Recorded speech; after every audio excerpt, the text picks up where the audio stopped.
Okay, hello everyone. Welcome to Puzzled Parents.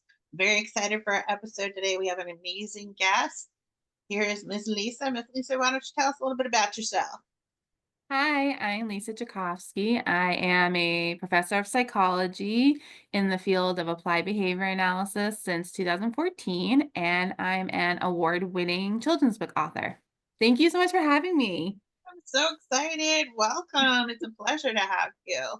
So tell us a little bit about how special needs have has touched your life. Like what brought you to this show?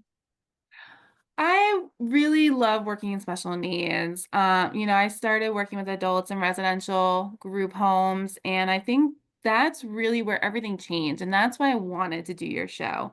My experience is so different than most people's experience because I've been very, very lucky to be able to work with adults, then kids, doing in-home ABA, then early intervention. When I worked with adults, one of the things the last company I worked for, they said to me when they hired me was, "We want you to plan things, take them out, go do things." Right. And we did that. I did that for about a year before I left, and I took them everywhere. We went to Dorney Park and rode roller coasters and went down the water slides, and we went to the Crayola factory and did a non-alcoholic paint and sip. Like we had so much fun. And that's what really inspired my first children's book series, the Let's Talk series. And that's really why I wanted to come on here, because I want to bring up the fact that being different is beautiful. It's not limiting in any way. You're Right. only limited by the people around you. I had 0 issues when I would take the adults out with me. I even coached Special Olympics bowling team with them and had 0 issues. And I did in-home ABA, take 'em to the park. We go out and hang out and we'd work on socialization. We would work on, saying hi, holding hands, things like that. So it's been a really amazing ride. I've been very, very lucky. And then to have my books kind of go the way they have, now I've incorporated special needs cats. It's bringing awareness to something that so many people come up to me and say they had no idea about. So I've been really blessed and really lucky to be able to have this career, to gain this experience, and then turn it into something that I've dreamed of doing since I was a kid. Well, that's what this show and this platform here is all about. It's all Mm. about everyone being able to tell their story. And there are so many different perspectives and angles that we can talk about. That's why I didn't want to limit it to just, parents of kids with autism, because yes, that's an area that really needs to be made more aware in the general society. Because even though there's more awareness than there used to be, there's still a lot of stereotypical Mm. kind of labels, if you will, out there. And I want to hear from professionals as well, like yourself. I'm in my day job is healthcare. I've been in it for 30 years, so I know a lot of other therapists and different things that have worked in school systems, and their stories are important too because it's a different perspective Mhm. than, even as parents, my perspective is going to be different than somebody else's. And, I just think it's important to tell it all. I agree completely. And I love that you brought up the school system because I worked in a school for a year as well. And then I worked in two, and they were very different. And, you bring up the fact of people being open, having different perspectives. And that's really what I worked in there. And that's why I wanted to write my books as well and come on here because, the different perspectives are what affect our kids. And if we can help our adults right now understand more and encourage them to encourage their kids to be more open, we can have these kids grow up to be adults that are more accepting, more aware and understanding, and have less bullying going on that we have right now. And I think that's part of what drew me into teaching too, because I'm working with, and I do have adult learners, but I'm also working with the 18, 20-year-old crowd that are just beginning.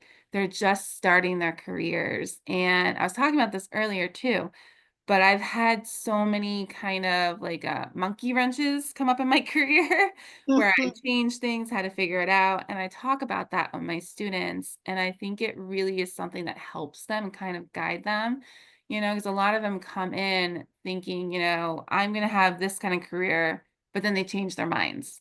Or some are on their second or third try at school trying to figure things out. And I've got 2 careers right now that are starting to finally meld together, but Right. it's basically going towards in school psychology away from ABA into a 3rd career. And, we really need to let people know that's okay too, that it's something you don't have to be scared of. And it's the same thing with special needs. You don't have to be scared of that. Just because your kid can't talk verbally doesn't mean they can't talk, period. And I saw a Exactly. lot of the difficulties that parents go through in schools when I worked in that school district for a year. So I think too, working in the school psych, it's going to give me that extra perspective to kind of bring to that and hopefully make a change as well. We definitely need to change it. I don't think anybody would disagree that to have some changes and updates in our school system uh, wouldn't be a bad thing. 100%. And I think one of the biggest things we have to do is put the resources out there. A lot of parents and families blame vaccines, and what's really going on is we're not putting out there the signs when they're younger than when they need to get vaccines.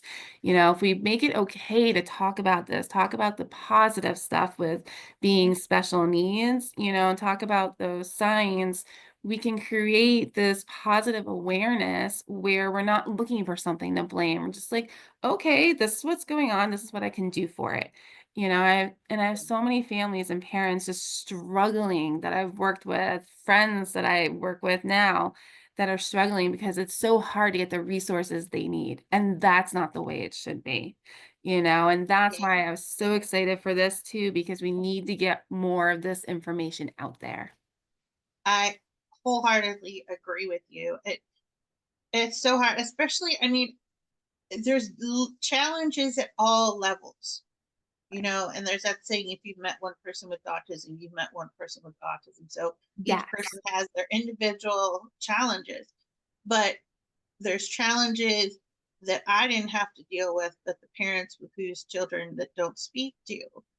On the other end of that spectrum, though, it's hard if your child can be articulate, and of Mhm. course you teach them appropriate social skills, so they're going to walk up to you, shake your hand, and say, "How you doing? So and so. What's your name?"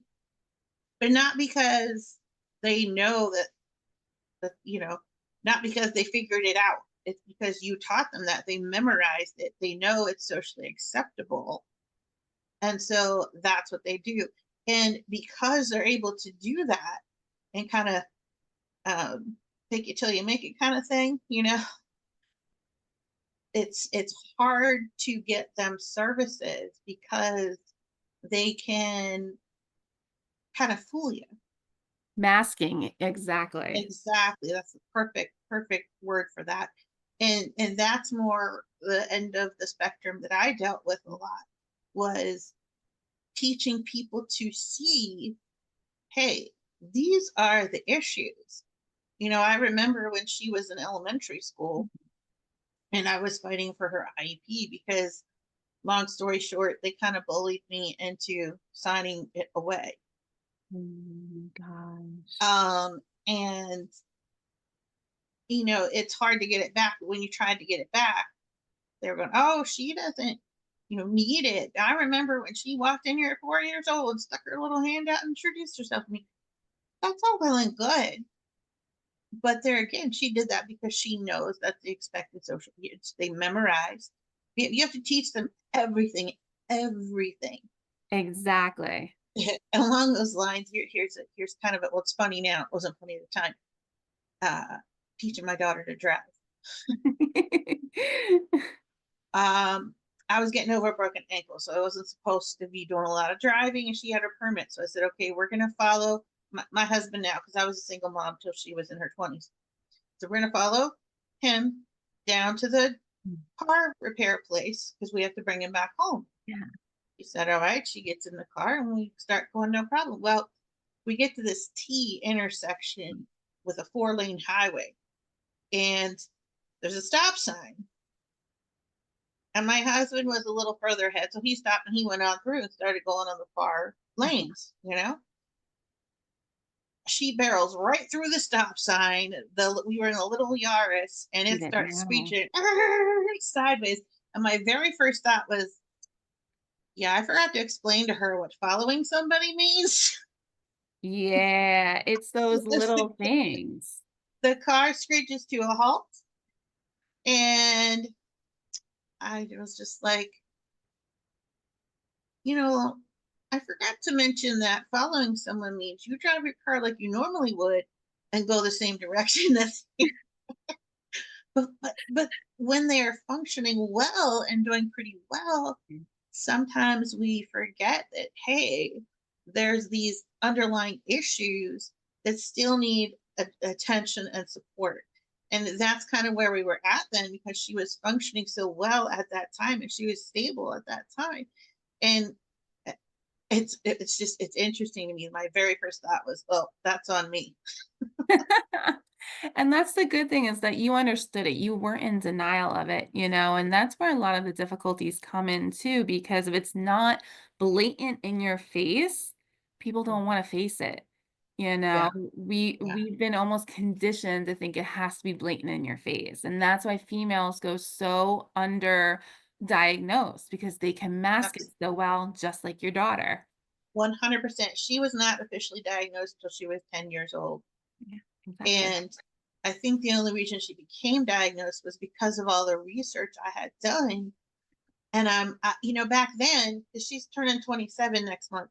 So back then, 17, 18 years ago, we didn't have as much awareness as we have now, which is great, but we need to go even more. But so I would read and I would get any articles or books I could get my hands on, and they would all say it's different in girls, Exactly. but they would never say how. I'm going, I've okay, heard that too. yes, I get that it's different, but tell me what it looks like. And that's the problem. That's why we need more things like this. We need more books that show it. We need talking more about it. We need it to be a safe space to talk about it. Have you seen about how a lot of adults are getting diagnosed?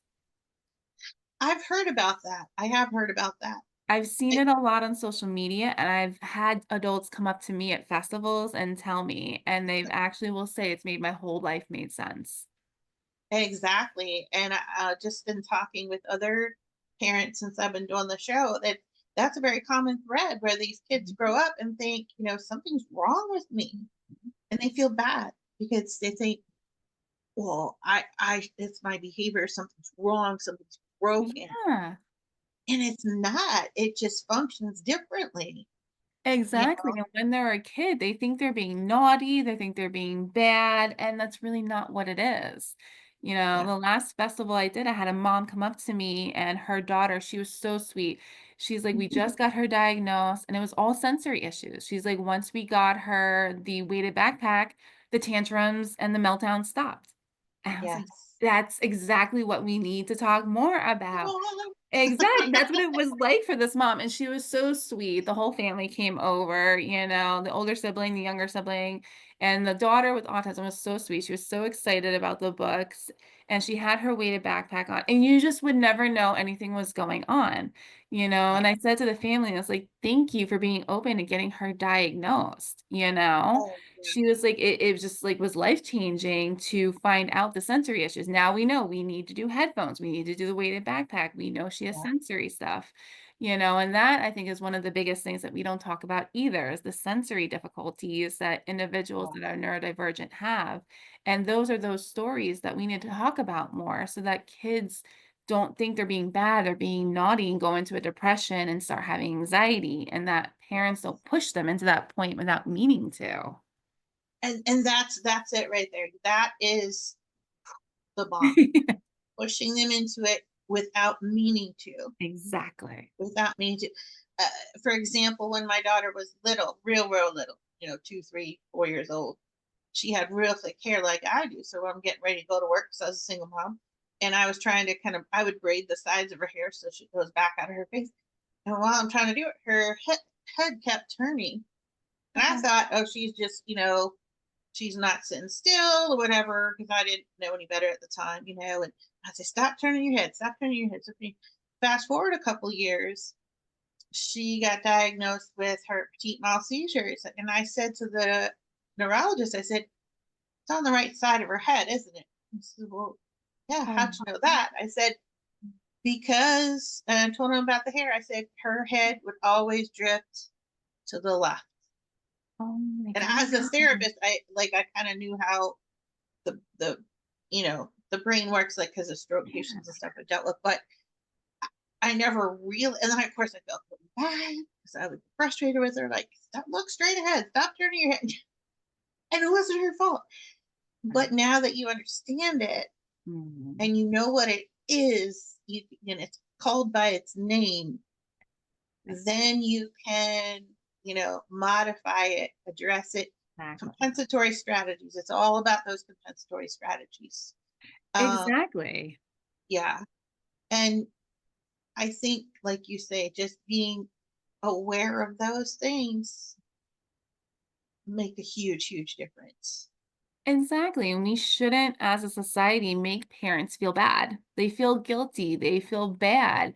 They feel like they did something wrong. And that's not how the parents should feel. They should just be like you just did, like the light bulb going off and being like, okay, now let's change things. I didn't do anything wrong as a parent. I didn't do anything, because I did what I thought I was right. And now I know differently. Let's change it. That's all it is. Yeah. And that's the key, not punishing ourselves. Exactly. No You know, blame. I did the best I could at the time with the information I had, and that's all I could do. Exactly, and I get so many parents that feel so bad and blame themselves, and I'm like, "You did nothing wrong." You're not the one who's in the wrong, this world is. We need to Yes. be more accepting, and we need to put out more positive resources, and just resources in general, because it's so hard for families to get what they need for their child, to get the Yes. support and help they need, and autism is just a different way to learn. So why Yes. is this world so against it? That's what I don't understand. Right. Exactly. Exactly. You are so like right on, nail on the head. Nail on the head. Like I couldn't agree more with you if I tried. Yeah. That's why I wanted to come on and talk about this, especially with everything that's going on in the world right now is we need to do more of this. It just pushes me to get this out there more, get my books out there more, and keep doing what I'm doing, because Oh what's yeah. going on in the world right now is just incredibly, incredibly sad. And I see what one of my friends is going through with her child, and it's like she shouldn't have to go through this. Yeah. I just won an appeal against Medicaid because they tried to Mhm. take my daughter's services away because she has a special Good. waiver. And last July, they Uh-huh. said, well, she doesn't qualify anymore. She's too high level. She's functioning too well. And so they tried to take it away. And I Crazy. was like, They denied the appeal initially. So I took it to the hearing. Good. And what the hearing officer didn't know was that I used to work for DMAS, which is a Medicaid here in Virginia. And they trained me on how to do the assessments that they use because I was a Mhm. case manager for a while. So I knew exactly where to find it. I knew exactly what I literally went line by line through the tests, and I explained, the ones that she did. She's not going to meet all every little thing, you know. But I explained she meets this because of this, da, da, da, da. Next point, she meets this because da, da, da. And if she didn't meet it, I skipped over it and moved on. And you know, the mediator asked me some questions, and I answered them honestly. And That's amazing. Congrats. That's thank inspiring you. to other families. And it's also kind of like a catch-22. As excited and happy I am that you won, it's also like you shouldn't have had to go through that. Yeah. Yeah, and, I think I shared with you that my daughter went through a time period where she was being abused and exploited by Yeah. some friends that she let move in with her. And her case manager is supposed to be going out there every month Yes. to check on her. Well, what she was doing was texting her, "Hey, is everything okay?" And what's she gonna say? Like, Everything's fine, she's gonna mask it. Yeah, she's not. Yeah, yes, you and the can't. case managers are overworked, underpaid, Yes, so they're cutting definitely. corners. I've been there, I've worked with them. Yeah, I mean, people with autism have that kind of magical thinking Yeah, where we do. everything's great. And I'm not knocking that, but it's you have to understand that in order to be able to peel back the layers and get to what's really going on here. Because they should have seen that Exactly, and and put a especially as stop an to it. individual, like the autism aside, the case manager should have known her as an individual too. And that's Yeah, part of the thing is everyone just sees the autism. They're not realizing that they're individual people. And you have to put the autism aside and see them for that instead, as a way to really get to know them as a human being. yeah. That's exactly what that case manager did. She's just like, whatever, she's autistic, she'll tell me, but she didn't peel things aside, put the autism aside, and really see your daughter for who she is. That you are so right. That's a difficult area for me because I know that I struggled with that because I was so focused on I need to make her functional, functional, functional. She needs to be able to take care of I herself. She has to know. be able to work. She has to get out. That That's I the was way so our world focused is. on that I feel like as a parent, I failed her in that in her, older teenage years where putting that aside and just seeing her as the person and not as the autism. But that's not your fault Well, because, it might not be, yeah, but this world, that's what they condition us that we should be doing. yeah, I think I froze up here to my picture freeze. Yeah. Ah, There we there go. I am. It This happens. is this is real time here, so we don't edit Exactly. things out. This is real life here. But I mean, I don't. For a while, I beat myself up, but you have to learn to give yourself grace. You don't know what you don't know, Exactly. and you know, as a single mom, it was tough. And not having a lot of people, even in your own family, that understand. Some of my family, because I pulled my daughter out and homeschooled her for 7 years. Yeah. And some of my family members would say, just put her back in public school. She'll be fine. That's all she needs. Oh my And goodness. I was like, first of all, you live in a different state. Second of all, you come walk a mile in my shoes and we'll talk. Exactly, because I they mean, just didn't understand. They thought they yeah, were being helpful. and you can't. I mean, I get that, so I don't hold that against them at all. I love them. Exactly. You can't fault them for it because it's not their fault either. Right, right, and we all make mistakes. Mhm. Even as much as we think we learn and know and grow, there's always an area or something different or more. You know, Exactly. I believe we're always learning, we're always growing and evolving. And I think that's part of the issue with, being understanding too, is that adults think that, oh, we're adults, we know everything, then that's it. And that's not true whatsoever. If we could be open to that evolution, to that always learning and growing, it would help so much to understand things that aren't fully concrete, that are kind of in a gray area, like autism is. yeah, yeah, for sure, for sure.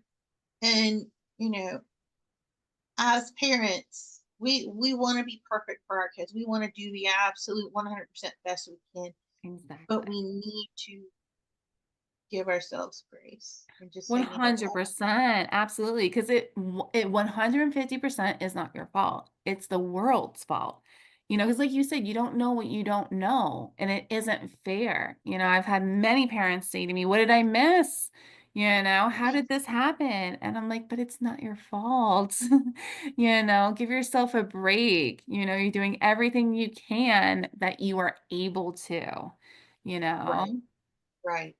And it's like you were saying earlier, how when that family got the diagnosis, then suddenly everything made sense. And this kind of goes back to what we were talking about earlier, how girls are so underdiagnosed.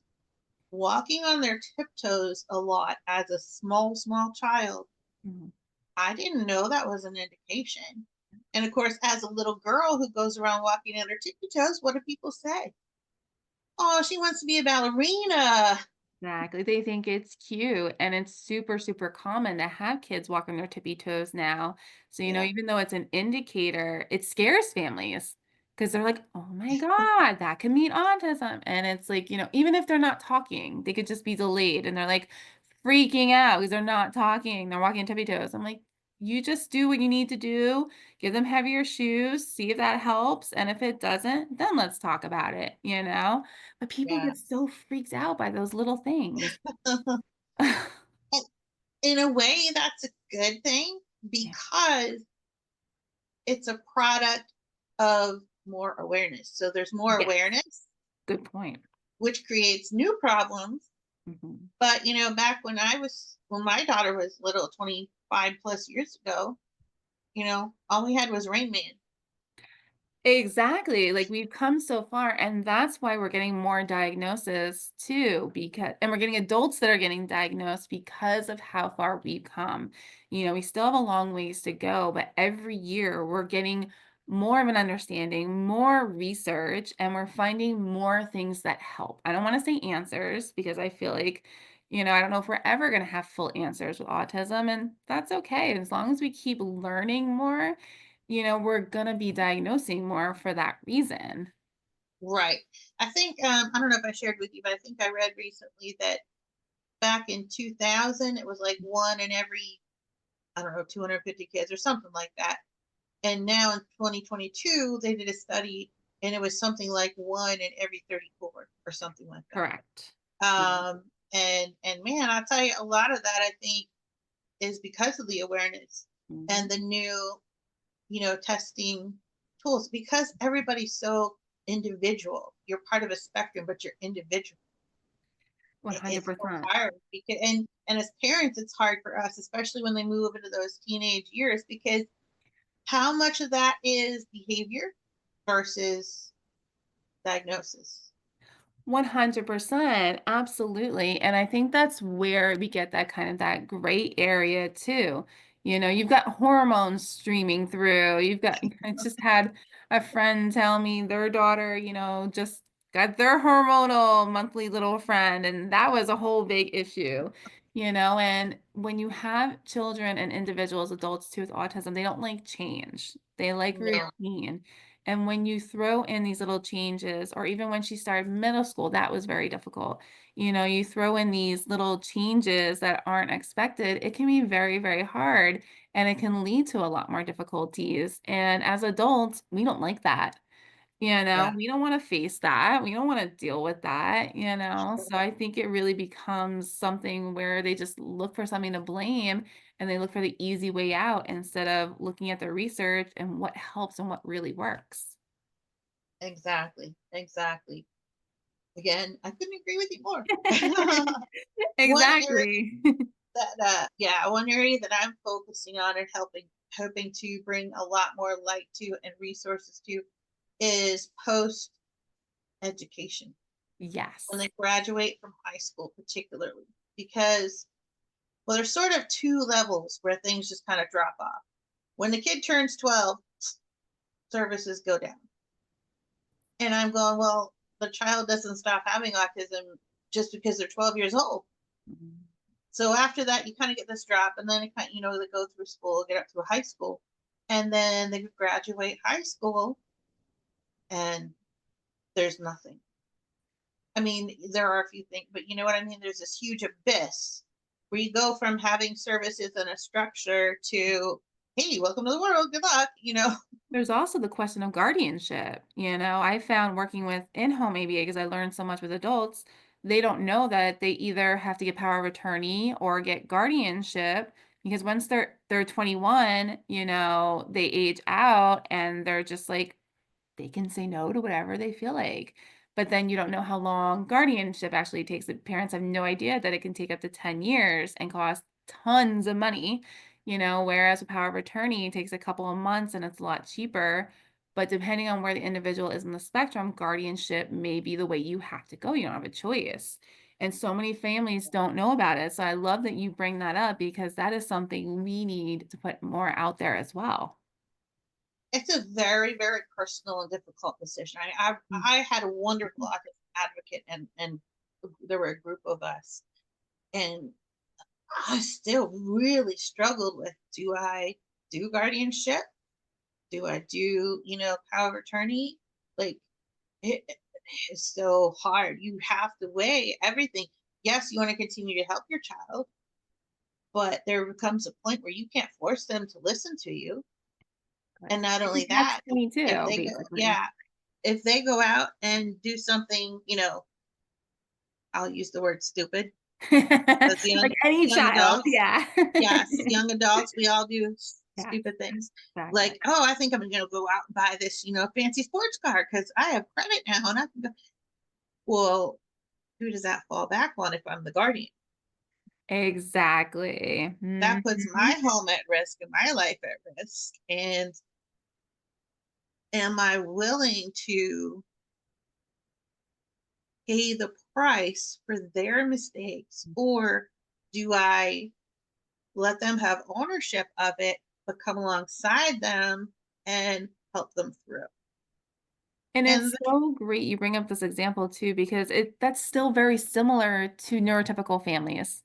right, Because what if your daughter was neurotypical, bought this sports car, wouldn't you be worrying just as much with her going out driving a sports car? What if she gets into an accident? What if she does this? It's still something you're gonna worry about and still gonna fall on your shoulders, if something, knock on wood, happens. So I right, love that you bring right, that up because it shows families too, you still are gonna go through those similar difficulties no matter what. right. Exactly. And that goes back to seeing your child as the person and not as the autism. I struggle with that. I do. Your mom. I'm mom, but also, I've been doing physical therapy with people for 30 years. So what's my job? Find the problem, work with the problem, fix the problem. Not that I'm calling autism a problem, but you know what I mean. Like, But you know what? My okay. parents still do it with me. And that's what I mean, like, it's so similar. I'm not a mom of a human child yet, I have 2 fur babies, but I still feel like you never stop being mom, whether neurodivergent or neurotypical, you're still going to have those worries and concerns, just like you're talking about. Exactly. And,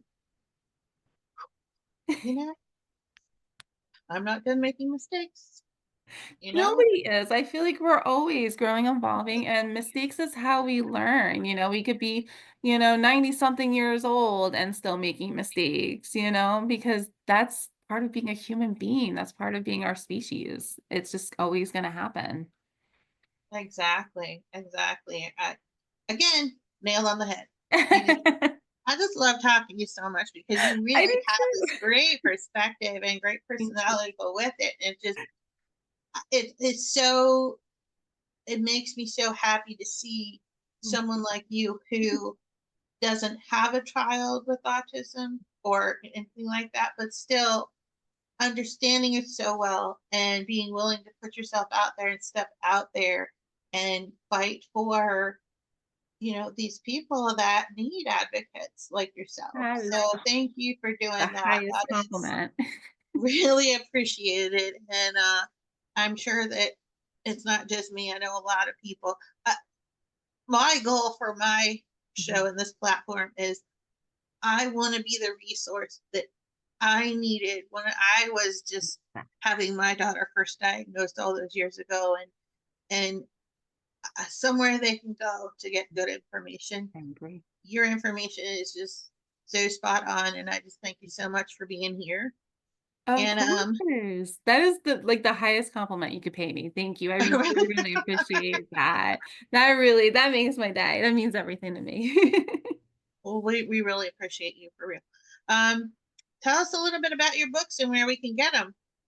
So I have a few different series. I have my Let's Talk series that is about autism and friendship, and each one is a different social issue and different activity. Then I have my Happy Thoughts series. Book two is coming out soon, next month, and that is actually a spin-off of Let's Talk. It's my character with nonverbal autism. She narrates. How do you narrate when you're nonverbal? Using your picture exchange communication system and thought bubbles. So that's been really fun. And I also have, so that's actually being illustrated by Brainstorm Productions, who employs individuals with autism in illustration. And I have a number of books illustrated by them, and each one is a different set of 12 individuals. And I have my Cat Brothers series, Rascal Cat and Mischievous Cat Brothers, based on my kitties. That's my only nonfiction series, illustrated by Brainstorm. So that's really fun. I also have my Halloween book, my Spooky Ookie, and my Perfect As I Am, which is my special needs cat book. And I have a spin-off series of that called Bones and Friends, which Brainstorm also illustrated. They also did Spooky and Perfect. And those are really fun because Bones is a different brother. It's a set of three brothers with special needs. One is blind, one is hydrocephalus, and one has three legs. So each one narrates a different mystery, and it's mysteries that are very relevant to cats. The first one is their mice toys go missing, and how does a cat who's blind go find his mice toys? You Yes. know? And the second one just came out in February. It's their fish. Everybody's got beta fish. So it's their fishy friends disappeared.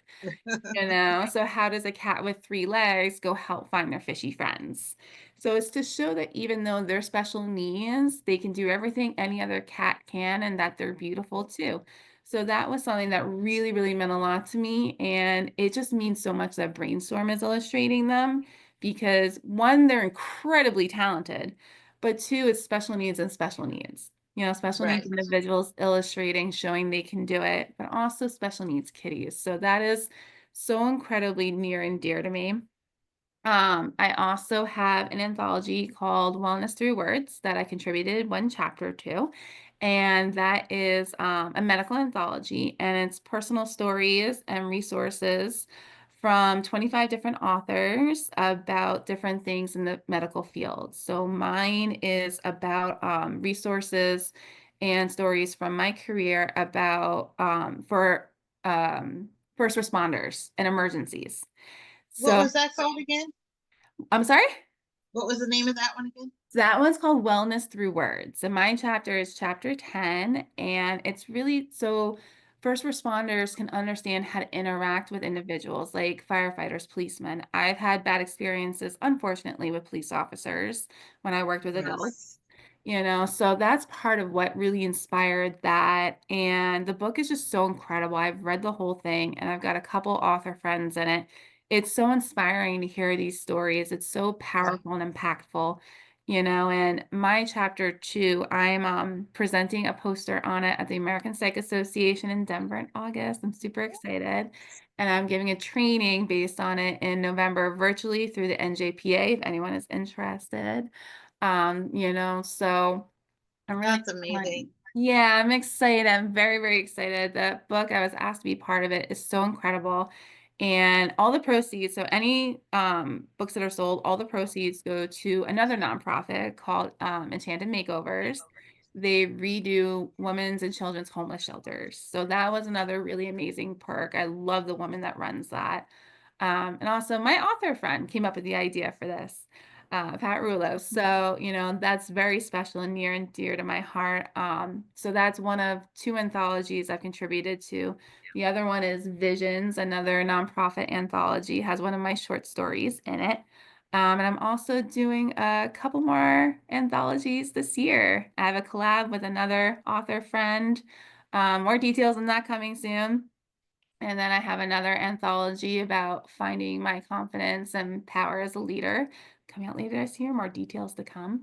But you can find Nice. all my books on Amazon, Barnes& and Noble. Half of them are at Walmart, Target. I know we're boycotting them.